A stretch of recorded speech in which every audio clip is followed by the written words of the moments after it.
Dominique Delauteur. Merci. Puisque le dernier intervenant on a terminé sur la réappropriation du droit international, je voudrais faire une remarque à propos de la présentation de Madame Nougier, de ce qu'est le contenu et sur les objectifs des conventions internationales. Vous avez donné une interprétation qui est régulière et classique, qui met l'interdiction avant la disponibilité, l'accessibilité des produits. Moi, quand je relis déjà le préambule de la Convention de 61, ce qui est d'abord mis en avant, et bon, pour être un peu juriste et avoir un peu pratiqué le droit international, etc., je sais à quel point, et M. Gosden ne me démentira pas, dans les négociations de ce type, tous les mots ont leur poids et la place des mots est très importante, mais le premier paragraphe concerne le soulagement de la douleur. Donc ça, ce n'est pas un objectif d'interdiction. C'est un objectif qui fait qu'il en découle que l'on doit veiller internationalement à ce que tous ces stupéfiants et autres produits soient parfaitement disponibles à des fins médicales, accessoirement scientifiques, mais principalement médicales. Donc peut-être qu'une première réappropriation générale serait de remettre un peu la Convention sur ses pieds et pas sur sa tête, et de dire que non, que les conventions internationales, leur objet premier est de garantir une bonne accessibilité de ces produits, une bonne disponibilité de ces produits, un trafic régulier, etc. Et ce n'est que, je ne vais pas dire accessoirement, parce que là j'exagère un peu, mais secondairement, que effectivement, pour lutter contre ce qu'ils appelaient la toxicomanie, le préambule détermine la toxicomanie comme un fléau. Bon, c'est une vision particulière. Là, effectivement, c'est très connoté, ça va vers l'interdiction. Et le préambule traîne là-dessus, parce qu'il fallait traîner pour trouver un accord entre toutes les parties. Mais donc, il faut dire non. L'objet premier, c'est lutter contre la souffrance.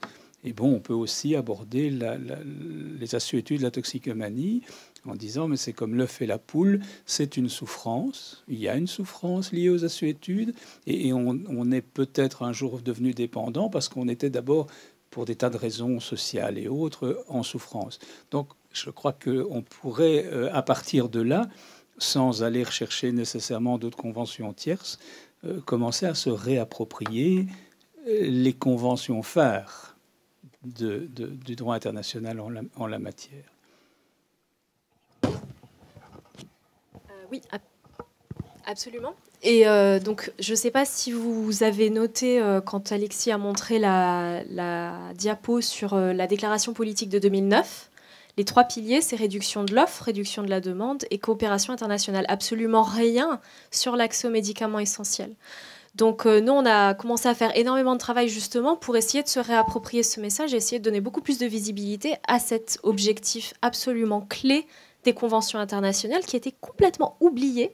Il n'y avait absolument pas de discussion au niveau de l'ONU là-dessus quand les gouvernements parlaient des politiques internationales. Donc on a fait tout un travail là-dessus. On s'est mis en collaboration avec des organisations qui travaillent sur le traitement antidouleur, sur les soins palliatifs, etc., pour justement renouer avec cet objectif clé des conventions.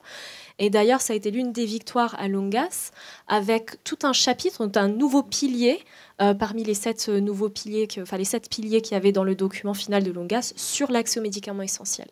Donc c'est quelque chose qu'on fait, ça prend du temps, mais c'est une thématique qui commence à devenir de plus en plus visible à l'ONU, heureusement d'ailleurs, et pour laquelle il y a moins de débats par rapport à d'autres thématiques qui sont un peu plus problématiques, comme la réduction des risques, comme la peine de mort, comme la proportionnalité des peines, etc.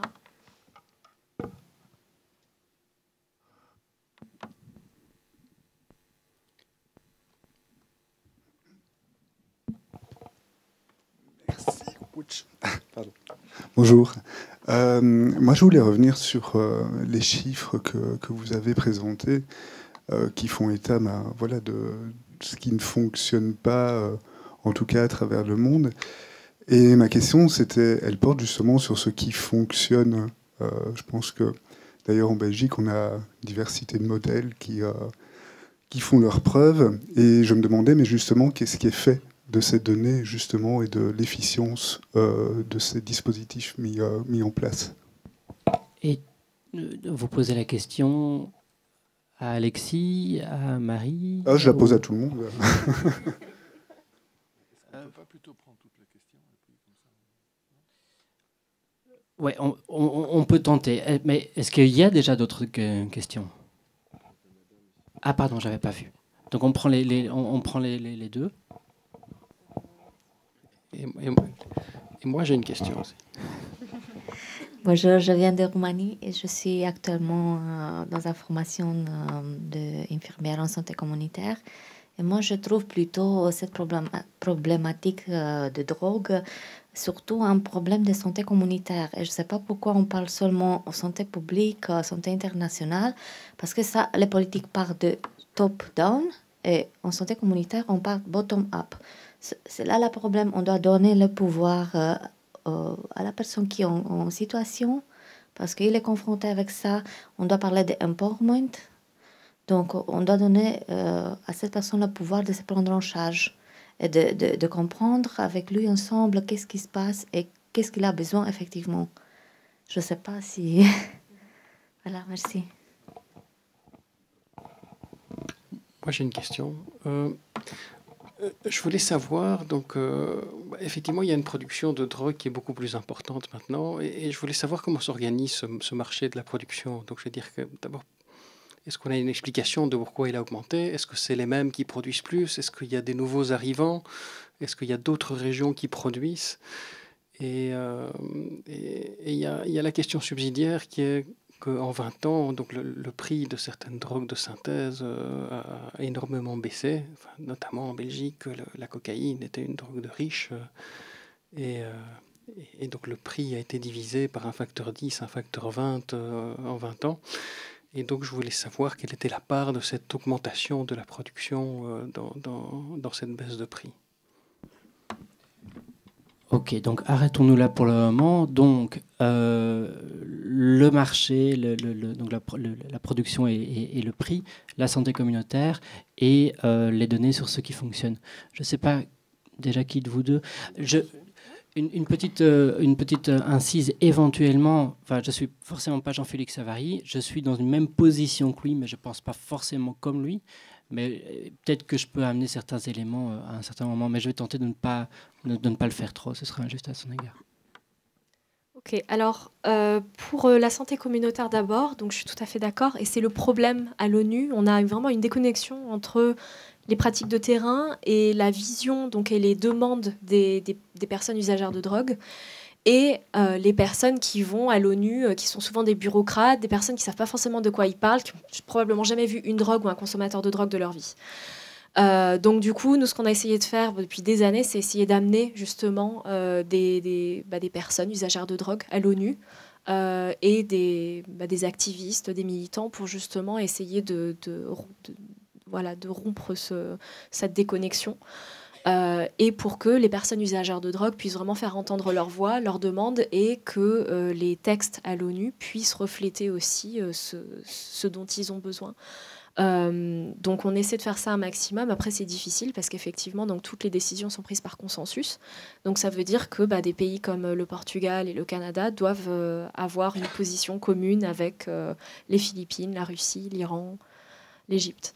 Donc ça, c'est toujours compliqué. Et finalement, la France se retrouve avec des textes qui n'ont ni queue ni tête et qui sont très vagues dans ce qu'ils mettent en place. Donc c'est ça l'un des énormes problèmes de l'ONU sur la drogue, alors que, par exemple, certaines personnes qui sont allées au Conseil des droits humains, donc à Genève, là-bas, les décisions sont prises par vote. Donc il n'y a pas forcément de consensus comme on l'a pour la drogue.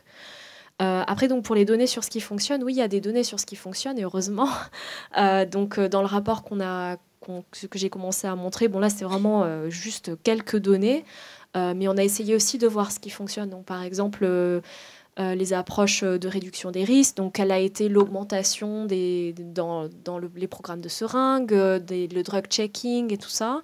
La décriminalisation de la consommation aussi, voir un peu quelles ont été les évolutions ces 10 dernières années, l'accès au cannabis médicinal. Donc c'est dans ce cadre-là qu'il y a eu beaucoup plus d'évolution. Donc il y a eu, je crois, 22 ou 23 pays qui ont adopté un marché de cannabis médicinal depuis 2009. Donc on a essayé justement de documenter ça. En survolant malheureusement, parce que sinon le rapport, je pense qu'il ferait au moins 4000 pages. Mais disons que voilà, on a essayé de montrer le négatif et le positif.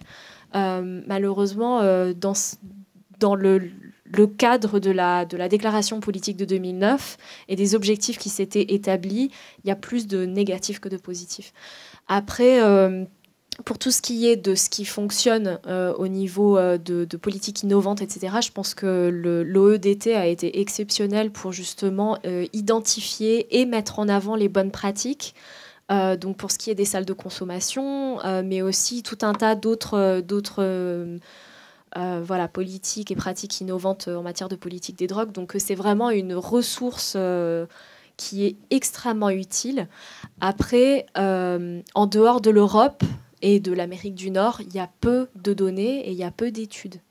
Donc on a vraiment un problème de données en dehors du ce qu'on appelle le Global North en anglais, donc l'Europe et puis les pays de l'Ouest. Donc ça, c'est quelque chose qu'il faut qu'on améliore, et je sais que l'OEDT fait aussi des formations et tout ça pour justement essayer d'avoir plus de collecte de données et plus d'analyse de données, parce que c'est bien bon d'avoir plein de données, mais le fait de pouvoir les distiller dans quelque chose qui soit utile pour nous, activistes, mais aussi pour les gouvernements, c'est aussi important. Et la dernière question, c'était comment s'organise la production. Donc la production, elle a évolué. Donc le fait que la consommation n'ait pas diminué, ça veut dire que il faut qu'il y ait une offre pour répondre à la demande. Donc il y a eu, donc je ne sais pas si vous avez déjà entendu parler de l'effet ballon. Mais en gros, c'est si on essaie de réprimer la culture, par exemple, de l'opium dans un pays, pour répondre à la demande, il y aura forcément une augmentation ailleurs. Et donc c'est ce qu'on a vu, par exemple, donc pas forcément juste ces 10 dernières années, mais à travers les temps. Donc il y avait une énorme augmentation dans le triangle d'or, donc en Asie du Sud-Est. Quand ça a diminué dans les années, je crois, 90, et la production d'opium a augmenté en Afghanistan, qui maintenant produit 92% de l'opium dans le monde. Pareil dans la région andine, donc il y a eu une diminution de la culture de coca en Bolivie par exemple, mais il y a eu une augmentation en Colombie. Mais de manière globale, générale, ces 10 dernières années, tout a augmenté. Après, pour le cannabis, c'est juste exceptionnel, l'ONUDC n'a juste pas de données. Alors ils disent que donc il y avait une estimation du nombre de tonnes de cannabis qui étaient produites dans les années 2009 jusqu'à 2012. Et après 2012, ils disent c'est juste impossible. Donc le cannabis est cultivé dans 92% de la population mondiale, mais alors c'est tout. Donc, parce que le cannabis, il y a beaucoup de production locale, etc. Donc, c'est juste pas possible pour eux d'avoir ça. Donc voilà, il y a des évolutions dans les tendances, mais finalement, on voit qu'au niveau international, la quantité de production augmente. Merci pour les questions. D'abord, peut-être commencer par un préambule pour marquer mon accord total aussi avec ce qui a été dit par Jean-Félix, qui malheureusement n'est pas en mesure d'entendre qu'on est même d'accord avec lui. Mais je pense que c'est important parce que une des choses qui, comme je le disais, différencie l'Union européenne comme région et ensemble de pays par rapport à d'autres pays et régions dans le monde, c'est aussi le fait que dans le traité de Lisbonne, pour la première fois a été intégrée la charte des droits fondamentaux, ce qui reconnaît le droit de toutes les personnes, pour toutes les personnes qui vivent en Europe, y compris les usagers. Et c'est une chose que, pour ma part, je vais bien à rappeler à chaque fois que j'ai l'occasion. Et que dans certains cas, dans le cadre de certaines politiques européennes, ça donne aussi le droit aux citoyens, y compris aux citoyens qui font usage de drogue, d'aller même jusqu'à la Cour européenne de justice. Donc ça veut dire qu'il y a une compétence, et il y a une compétence aussi au niveau juridique qui confirme ce droit.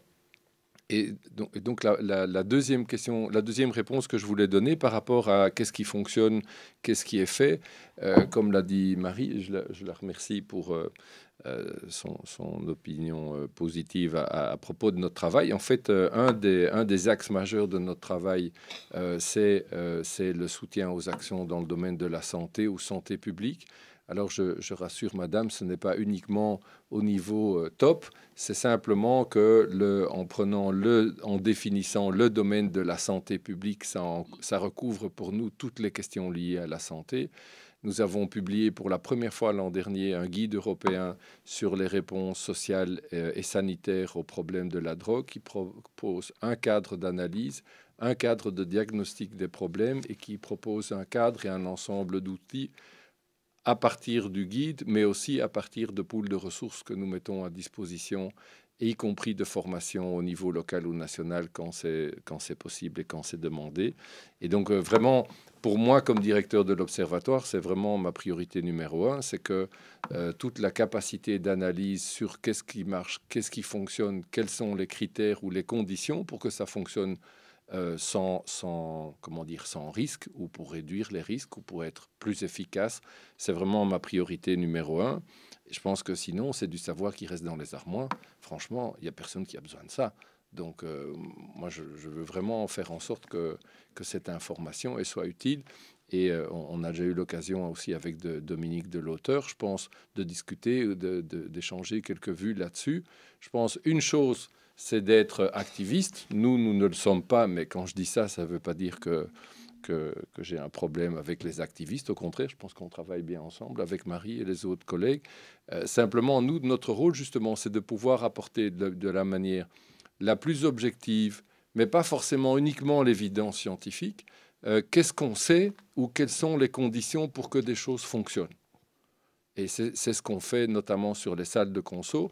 Mais ce n'est pas mon boulot de dire qu'il en faut une à chaque coin de rue. Déjà, je trouve que ce ne sont pas des supermarchés quand même. Donc, il y a des critères et il faut répondre à ces critères pour que ça puisse être une réponse utile.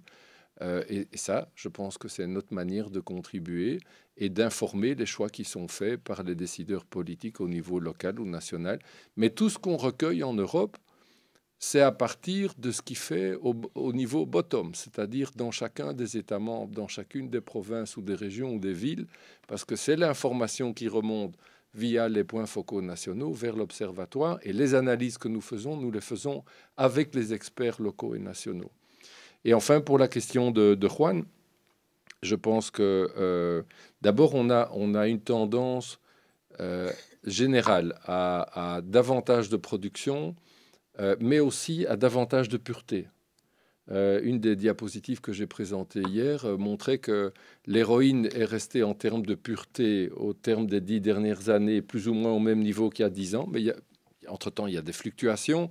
J'ai une question sur les puretés hier. C'est clair que ce qu'on vous montre, même dans certains rapports nationaux, c'est un gradient. Donc ça veut dire, entre Bruxelles, Liège, Charleroi, la pureté de l'héroïne peut aussi ne pas être la même. Quand on parle des moyennes européennes ou nationales, ce n'est jamais qu'une moyenne au niveau supra, mais qui s'appuie sur les données locales.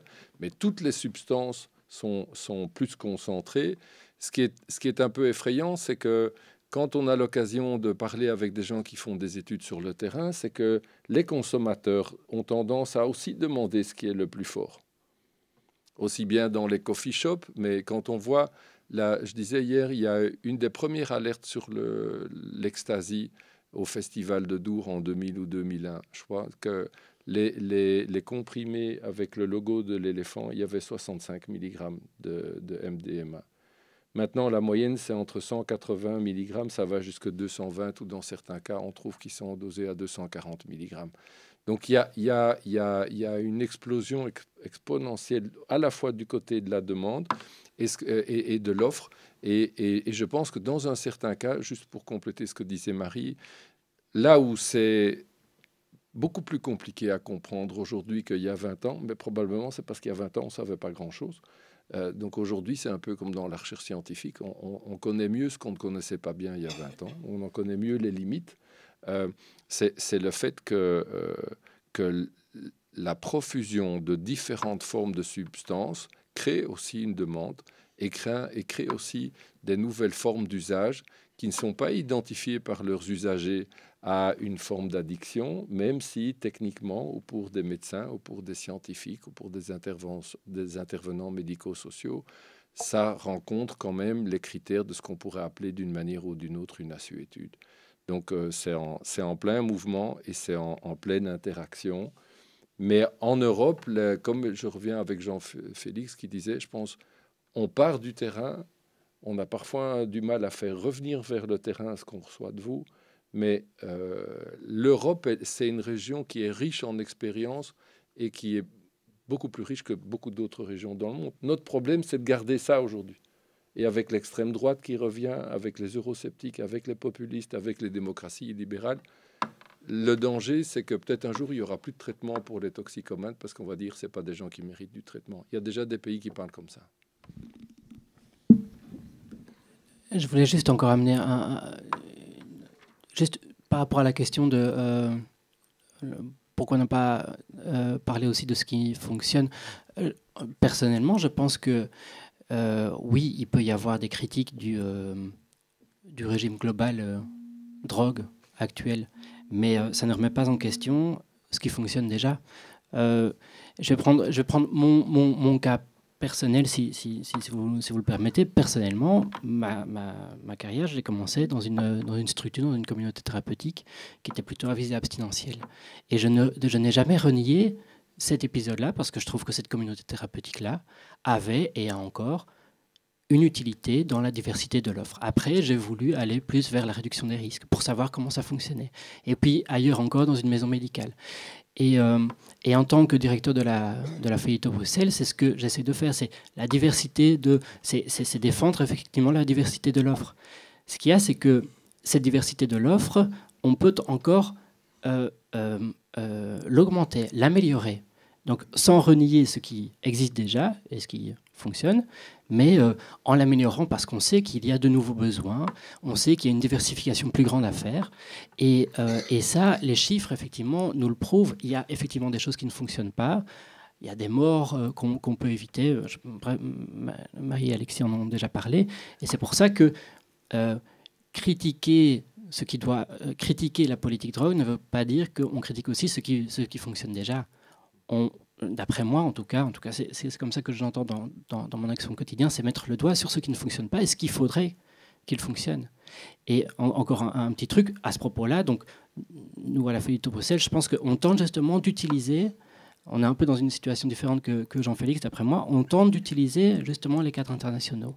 On tente justement d'utiliser ce que l'Europe dit et ce qui est dit à l'ONU pour amener du changement, effectivement, en Belgique. J'ai promis de ne pas m'étendre sur la Belgique, donc je ne vais pas le faire au-delà, mais en tout cas, ce que je veux dire, c'est que les États ou les régions peuvent utiliser ce cadre international pour amener du changement au niveau national.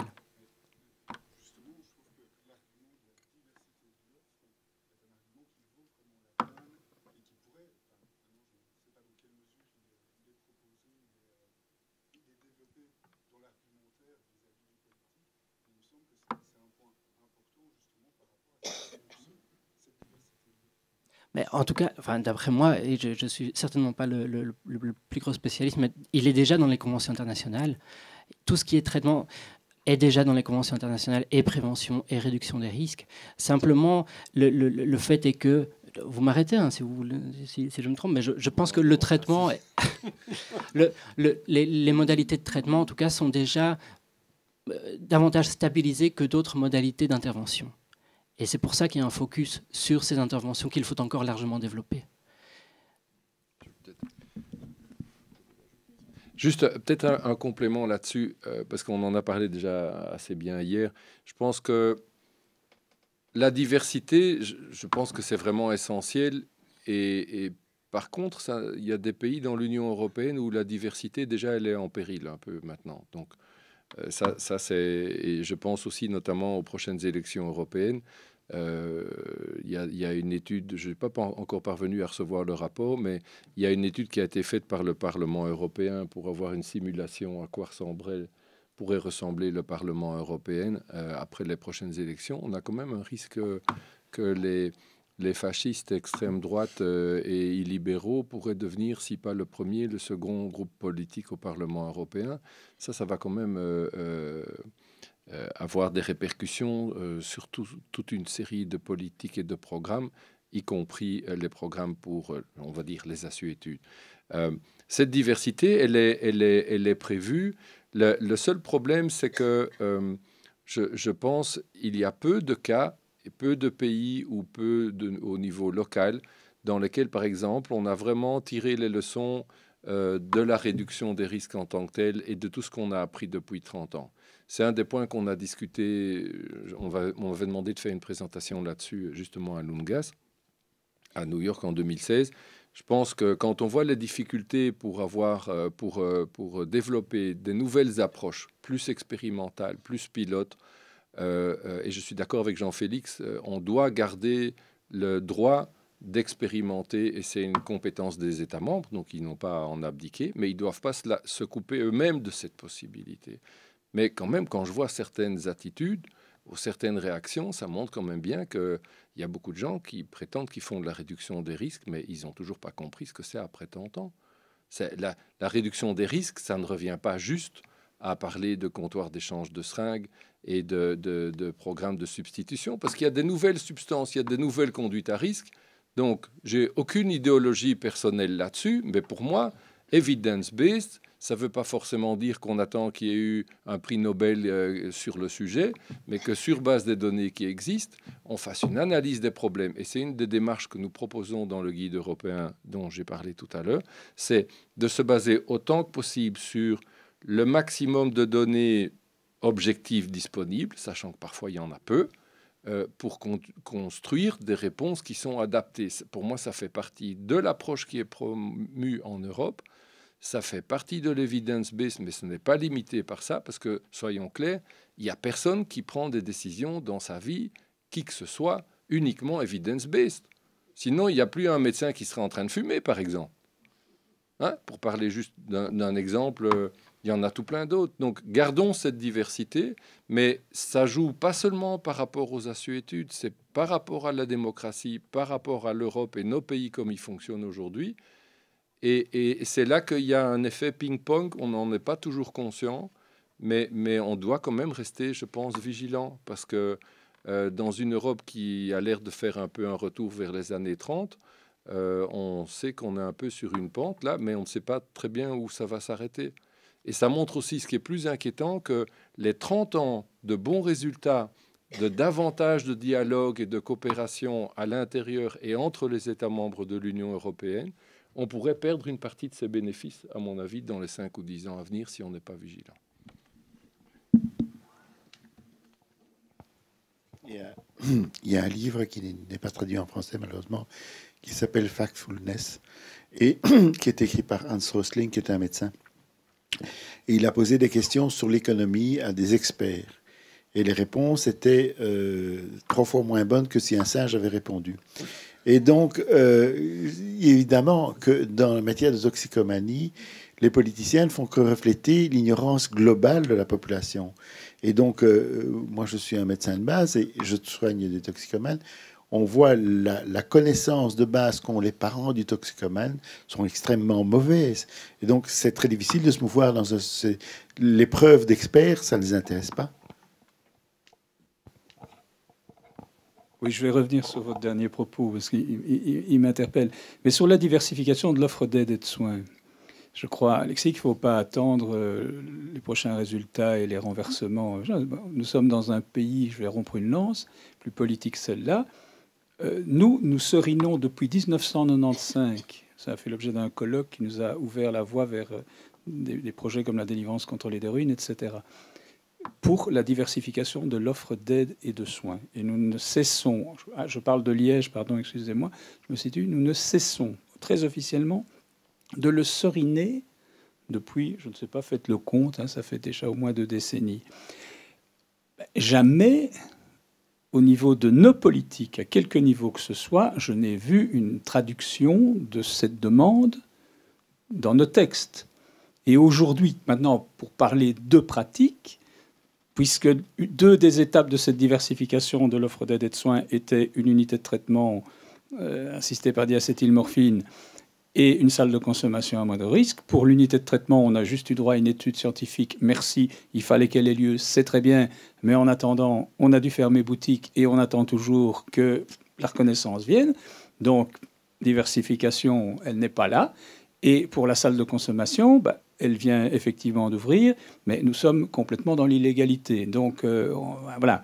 Donc ça, c'est le local qui prédomine sur le fédéral, et peut-être pour le reste, je n'en sais rien. Donc la diversification, si vous voulez nous faire le plaisir collectivement de remettre ça sur la table et de réinsister, on va pouvoir vous fournir des kilomètres d'argumentation et d'argumentaire. Et je crois qu'il faut. Moi, ça n'a pas changé depuis tout ce temps, et ça n'a rien de, c'est loin d'avoir perdu sa pertinence. Hein. Donc voilà. Donc, comme quoi, pour nous, ça ne va pas trop changer si le paysage politique change. Il est déjà ce qu'on sait. Pour ce qui concerne la bêtise, pardon, je ne sais pas si c'est comme ça que vous l'avez exprimé, mais je vais résumer. La bêtise de la population, les politiques, la bêtise des politiques est le reflet de la population. Moi, je ne suis pas tout à fait d'accord. Parce que si, chez nous, par exemple, ce qui a poussé les politiques à agir, c'est que justement, on avait une population très réceptive et qui était demandeuse que des mesures soient prises, et pas seulement des mesures allant dans la répression et dans l'interdiction, mais dans la prise en charge. Et ça, notre appui à nous, sur notre consensus, qui est évidemment politique, médical, judiciaire, c'est parce qu'il s'appuie sur un substrat populaire, je dirais, et un consensus de notre population. Donc, comme quoi, il ne faut pas désespérer Bilancourt, comme disait l'autre. Il ne faut pas sous-estimer l'intelligence de la population. Quand on arrive à lui expliquer les choses, elle peut assez facilement comprendre et être très soutenante de ce type de politique. Oui, peut-être une courte réponse en termes de conclusion. Juste sur deux choses. Donc, la première, c'est la réduction des risques. Et je voulais juste revenir sur quelque chose que Sébastien a dit. Le problème, c'est que les conventions internationales n'ont pas intégré la réduction des risques juste parce que les conventions, elles ont été adoptées en 1960 et 1970. Et du coup, c'était avant le sida. Et les conventions n'ont jamais été réactualisées, en fait.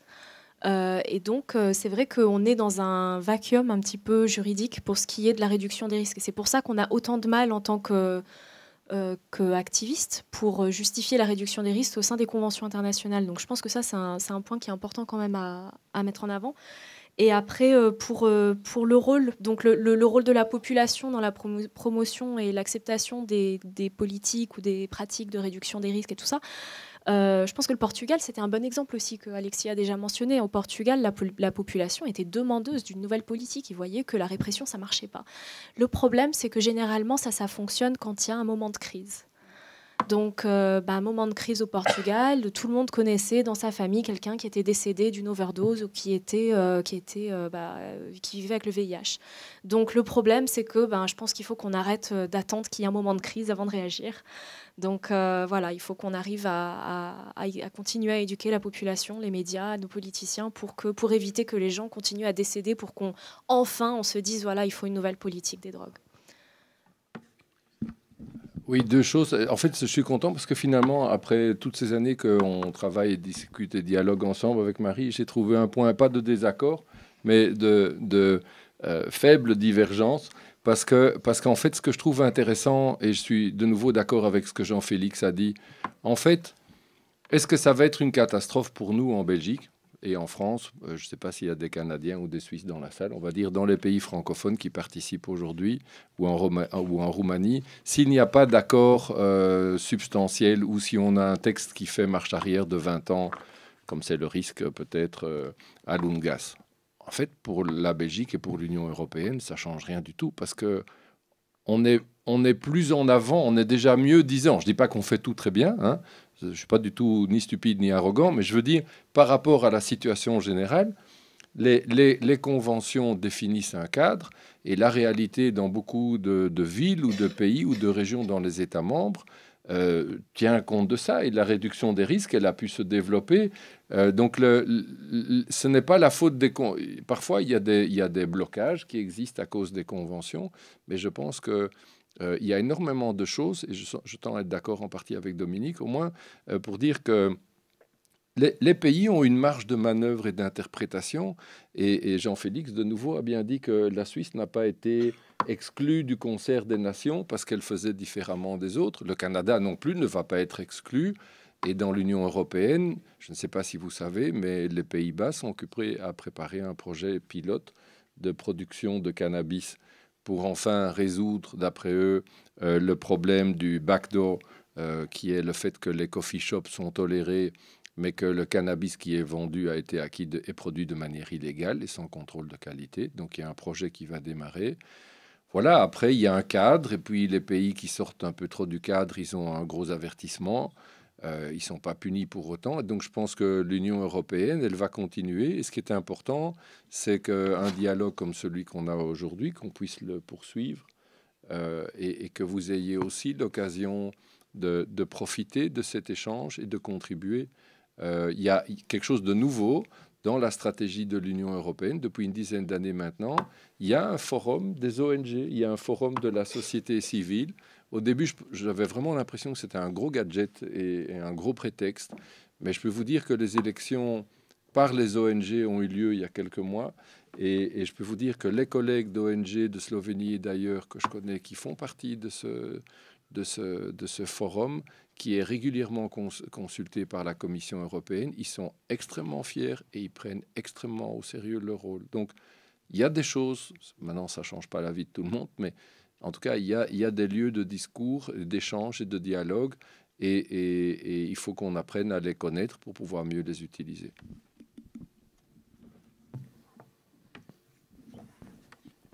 Si vous voulez en tout cas davantage d'infos sur le EU Civil Society Forum on Drugs et aussi sur ce qu'il y a moyen de faire au niveau de l'ONU, n'hésitez pas à prendre contact avec nous à la Feuilleton Bruxelles, parce que nous, on a voulu intégrer ces cénacles, mais ce serait tout à fait intéressant que la société civile plus large, donc belge plus large, en fasse partie. Donc n'hésitez pas, je peux vous passer quelques infos.